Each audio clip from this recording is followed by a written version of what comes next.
ओम श्री कृष्णाय वासुदेवाय हरये परमात्मने प्रणतक्लेशनाशाय गोविंदाय नमो नमः। श्रीमद्भागवत महापुराण के तीसरे अध्याय जो प्रथम स्कंध का तीसरा अध्याय है उसका कल निवेदन किया गया है। एकादशी के दिन उस वीडियो का हेडिंग है श्रीमद् भागवत 1/3 आंशिक। उसको अवश्य देखें। इस अध्याय में मैंने तीसरे अध्याय में कुछ श्लोक ज़्यादा हैं जो वहाँ पे बताया गया। उसमें है 45 श्लोक और कल हुआ है 33 श्लोक। इसलिए नाम वीडियो का अध्याय 3 स्कंध 1 आंशिक दिया गया है। अब आगे यहाँ पे निवेदन होगा और बहुत कम समय में, अतः आप लोग उसके आगे का अवश्य सुनें। परंतु ये सुन लें कि भगवान क्यों अवतार लेते हैं, वो उस वीडियो में है भी। तो जब जब होई धर्म कह हानि बाढ़ी असुर यधम अभिमानी श्री राम जय जय राम करहिय नीति जाय नहीं बरनी सीध नहीं विप्रधेनु सुर धरनी तब तब प्रभु धर विविध शरीरा हर कृपा निधि सज्जन पीरा श्री राम जय जय राम। और श्रीमद् भागवत में भी है, सब लोगों ने सुना है, पुराने लोगों ने तो एक देखा है। यदा यदा हि धर्मस्य ग्लानिर्भवति भारत अभ्युत्थानम् अधर्मस्य तदात्मानं सृजाम्यहं परित्राणाय साधूनां विनाशाय च दुष्कृतां धर्म संस्थापनार्थाय संभवामि युगे युगे। यहाँ जान लेना चाहिए, धर्म न दूसर सत्य समाना श्री राम जय जय राम। तो सत्य क्या है? सत्यम परम धीमहि, सत्य वो है। अब यहाँ पे वही सत्य तत्व का वर्णन यहाँ पे हुआ है। पहले अध्याय दूसरे अध्याय में ये है शुरुआत में, फिर तीसरे अध्याय में अवतारों का वर्णन है कि क्या है। आदि में हो गए भगवान पुरुष रूप महत तत्व धर कर, हुए 16 कलाओं युक्ता लोक सृजन की इच्छा कर। और आगे वहाँ पे है, यहाँ पे इसलिए बता रहे हैं कि उसी अध्याय का है तो उसके कड़ी को जोड़ने के लिए है क्या कि भगवान और परमात्मा और ब्रह्म एक ही तत्व को, मूल तत्व को कहते हैं। और यहाँ पे अध्याय 2 श्लोक 11 में आया है, दिखाया भी गया है, निवेदन किया है मैंने। तो वे जो है उनके 24 अवतार बहुत ही प्रसिद्ध हैं और सब लोग 24 अवतार के बारे में बहुत से लोग सुने हैं और कुछ लोग जानते हैं कुछ एक नामों को। तो इस अध्याय में 24वां अवतार तो नहीं, 22 अवतार का वर्णन है और अन्य जो अवतार हैं भगवान के वो किसी अन्य वीडियो में बताएंगे। और ये पढ़ने से स्पष्ट हो जाएगा कि भगवान के इतने अवतार हैं, जिनका रोज़ प्रातः और सायंकाल स्मरण करने से या एक ही समय दिन में स्मरण कर लेने से सारी विपत्तियां, सारे दुख दूर हो जाते हैं और व्यक्ति अपने कार्य में और अपने में प्रयास में और सत्प्रयास में सफल होते हैं। भगवान की कृपा से, भगवान कृपा करते हैं। अब उसी अध्याय का 3 का उसके आगे का सुनने की कृपा करें। यद्योष परता देवी माया वै शारदी मतिः संपन्न एवेति विदुर्महिम्न स्वे महीयते।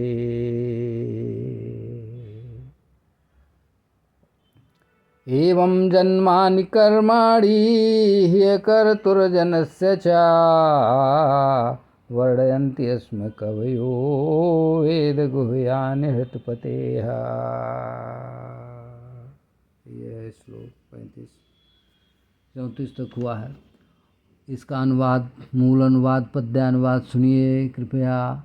उन अकर्मा और अजन्मा के लीलामयी जन्म कर्म का इस प्रकार वर्णन पाते हैं तत्वज्ञानी जन विद्वान लोग। उन हृदय का गुप्त ज्ञान इस प्रकार बताते हैं। किस प्रकार बताते हैं वो यहाँ पे 36 में देखिए। ये सवाइदं विश्वम् अमोघलीलः सृजत्यवत्यत्ति न सज्जते अस्मिन् भूतेषु चान्तरहितात्मतन्त्रः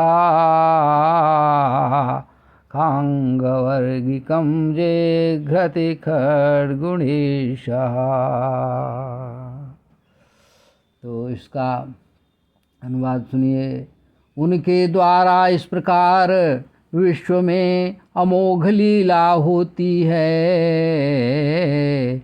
वे विश्व का सृजन पालन और संहार करते हुए इसमें नहीं आसक्त हैं। भूत प्राणियों के अंतःकरण में रहकर भी वे पूर्ण स्वतंत्र हैं। पांचों इंद्रियों एवं मन के विषयों का भोग भी वही करते।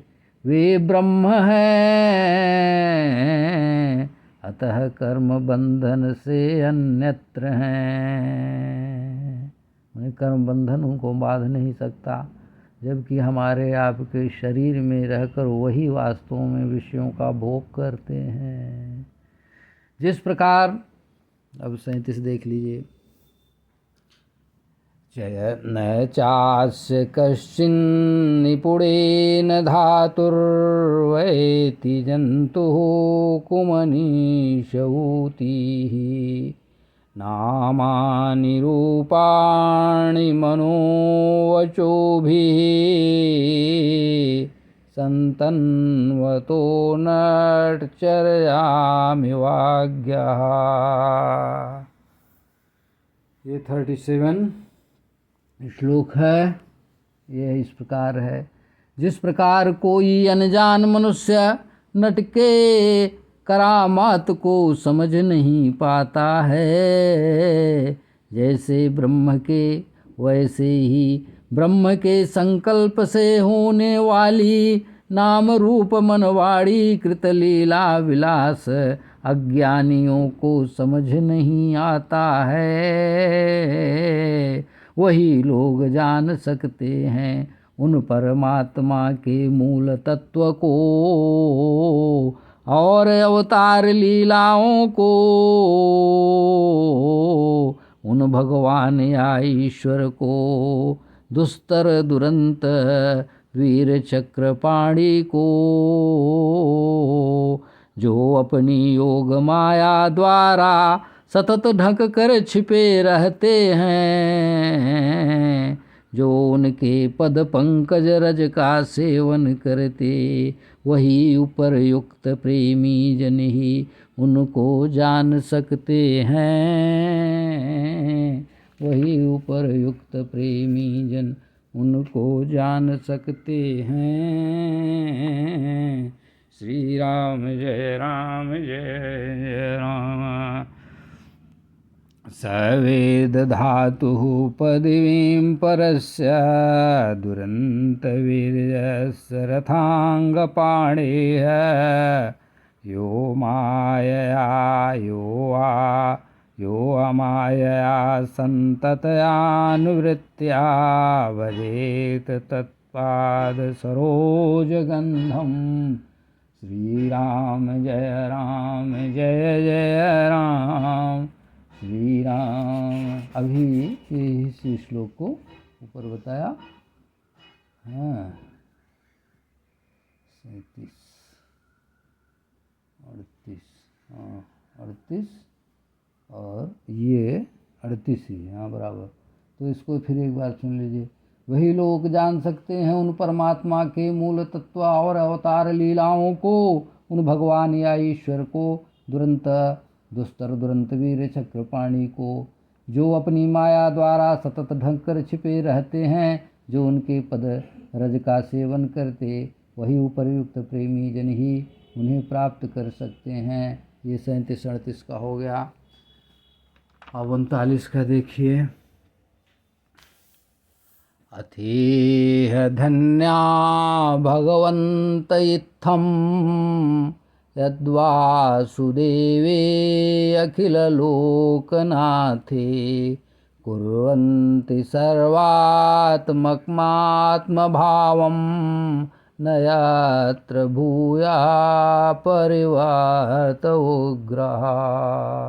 39 इस प्रकार है।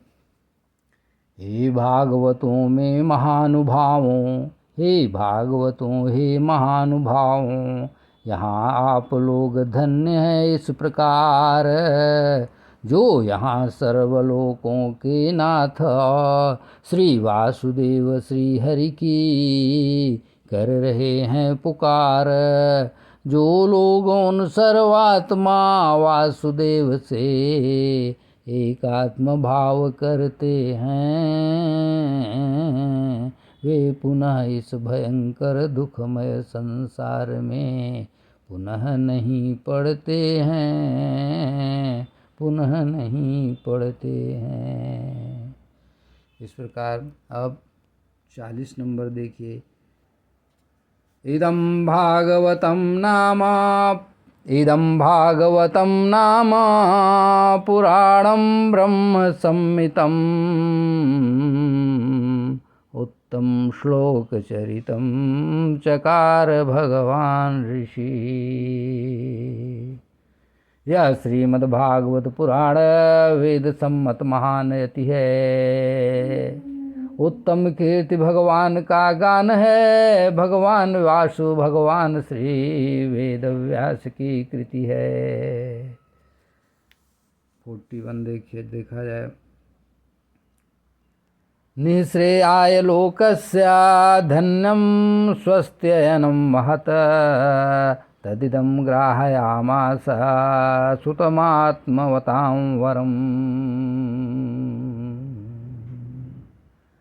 वेदों का यह सार दिया है वेद व्यास जी ने अपने आत्मज शुकदेव जी को, आत्मज्ञानी श्री शुकदेव जी इस पुराण को आत्मसात किए हैं। श्रेष्ठ है जो, श्रेष्ठ हैं जो, दोनों श्रेष्ठ हैं, शुकदेव जी भी और श्रीमद् भागवत भी हैं। अच्छा आगे देखिए ये वाला। सर्व वेद इतिहासानां सारम, सर्व वेद इतिहासानां सारं सारं समुद्धृतं, सतु संश्राय वयामास, सतु संश्रावयामास महाराजं परीक्षितं।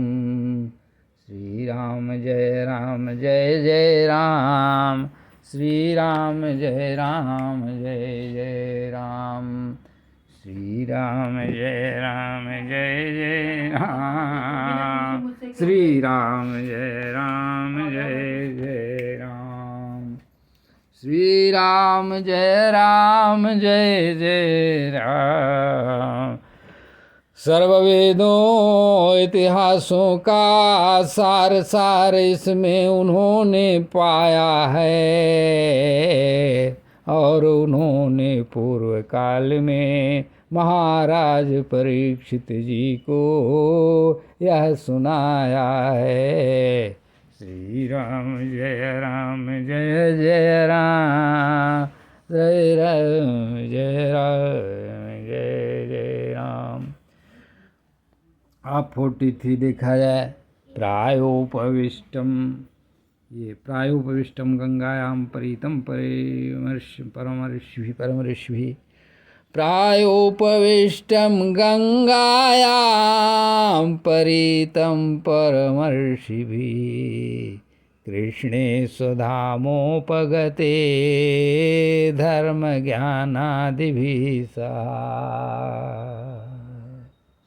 जो इस प्रकार है, जब परीक्षित जी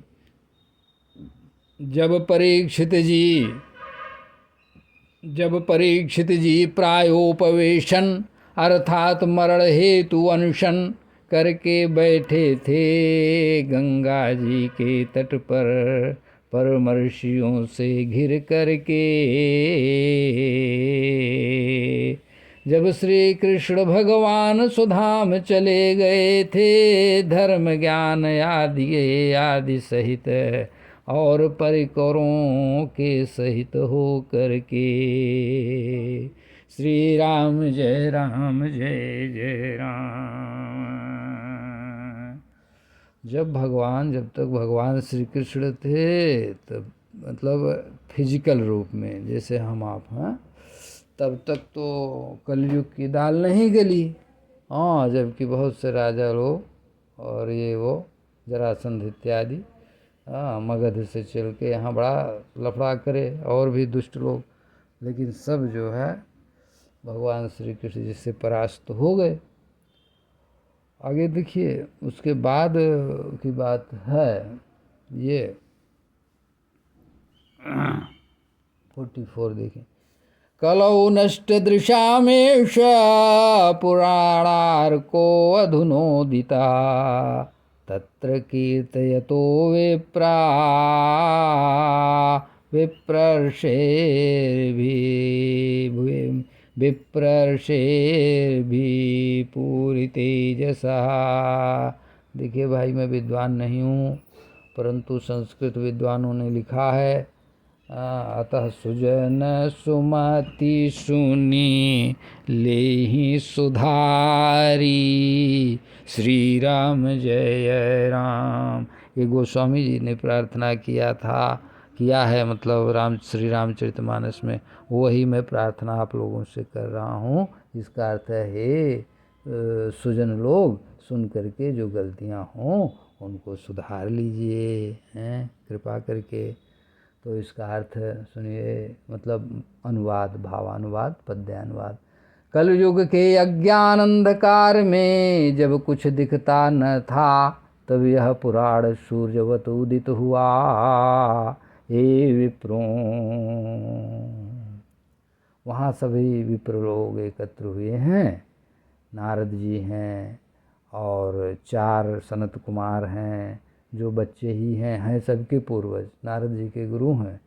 और लेकिन वो अभी 5 साल के बच्चे ही हैं, 5 साल के बच्चे ही रहेंगे, क्योंकि वो अब भगवान का इतना नाम लेते हैं कि उनके ऊपर कोई प्रभाव है ही नहीं योग का, समय का। हाँ, जैसे एक वैज्ञानिक है ना, हॉकिंस, उसने बताया टाइम जो है मिथ्या है, और जब हम लोग कहते थे मिथ्या है तो कोई नहीं मानता था, अब सब लोग मानेंगे। चलिए, वो बात अलग की है, लेकिन उनके ऊपर समय का प्रभाव नहीं है, इस संदर्भ में वो बात उदाहरण के लिए कह दिया। अब इसका ये सुनिए। वे विप्रों, कलयुग के अज्ञान अंधकार में जब कुछ दिखता न था, तब यह पुराण सूर्य उदित हुआ। हे विप्रों, वहाँ उन महातेजस्वी विप्रवर शुकदेव जी द्वारा कथित यह पुराण श्रीमद्भागवत विश्व विदित हुआ। श्री राम जय राम। अब 45वां श्लोक देख लीजिए, इस अध्याय का ये पूर्ण हो जाएगा, फिर निवेदन करेंगे अगला अध्याय। अहम चाध्यगमं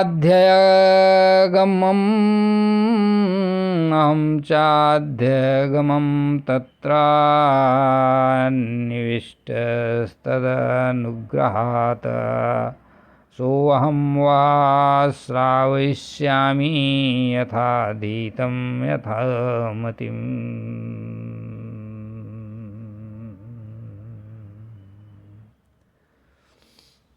वहाँ उस सभा में बैठकर मैं सुनता था एक चित्त होकर, उन मुनिवरों की कृपा से, उन मुनिवर श्री सुखदेव जी की कृपा से पाया हूँ या अब कहूँगा सुनो मुदित होकर। श्री राम जय राम जय जय राम, श्री राम जय राम जय जय राम, श्री राम जय राम जय राम। एक बार ये कथा सुना दिए थे परीक्षित जी को, राजा परीक्षित जी को। हाँ, उस समय कलयुग आ चुका था, करीब 20 साल ऐसा लगभग हुआ था, या हाँ हो गया था ऐसा करके। और फिर जब ज्ञान वैराग्य और भक्ति ये दुविधा में पड़े और क्षीण हुए, तो उस समय नारद जी ने कृपा किया भक्ति महारानी पर, और उनके पुत्र ज्ञान और वैराग्य को सुपुष्ट और उत्साह संपन्न नौजवान बनाने के लिए एक प्रयास किया। और उस प्रयास में उन्होंने बड़ा प्रयास किया, और तब वो जो आकाशवाणी हुई थी ना, तो उसके अर्थ को समझने के लिए वो गए अपना बद्रिकाश्रम करके हिमालय पर्वत पे, और वहाँ पे उनको ये सनत कुमार चारों भाई मिले, और वहाँ पे वो उनको उस आकाशवाणी का अर्थ समझ में आया कि यहाँ पे भेजा गया था। अब वही जो सनत कुमार जी महाराज हैं, वही ये कह रहे हैं कि मैंने सुना था और पाया था, अब कहूँगा, और इसको सुनकर ज्ञान वैराग्य परिपुष्ट होंगे, और भक्ति देवी जो है वो प्रसन्न हो जाएंगी, क्योंकि उनके पुत्र ज्ञान और वैराग्य हैं। और इस प्रकार से करके जो लोग सुनेंगे वो भक्ति संपन्न और ज्ञान वैराग्य युक्त होंगे। ये आगे निवेदन करेंगे अध्याय 4। श्री राम जय जय राम। श्री कृष्ण समर्पणमस्तु। स्वाहा। हरि ओम तत्सत। ओम।